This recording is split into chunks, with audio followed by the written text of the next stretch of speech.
Hallo julle, hierdie week se les op julle Ons Glo app gaan oor die belydenis van geloof. Nou, wat presies beteken dit om belydenis van geloof af te lê en hoekom doen ons dit? Die eerste ding wat ons vir mekaar moet sê, dink ek, is dat die belydenis jou nie in die hemel kry nie. Jy is al reeds gered deur genade. Onthou julle ons eerste les oor genade en dit word bevestig deur die doop.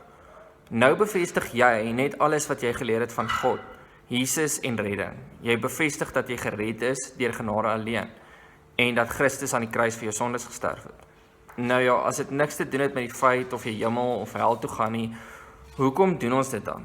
Wat is die nut van die belydenis van geloof?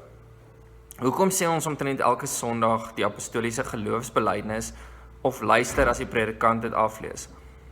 God het eers na ons toe sy hand uitgereik en al wat ons doen met die belydenis is ons beaam dit.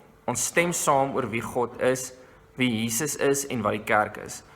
Bevestiging van genade is wat die belydenis is. Vir die van julle wat volgende jaar graad 11 toe gaan julle bietjie meer praat hieroor. Maar nou wil ek hê dat as jy hierdie video gekyk het en die app deurgegaan het, skryf vir jouself 'n belydenis van geloof.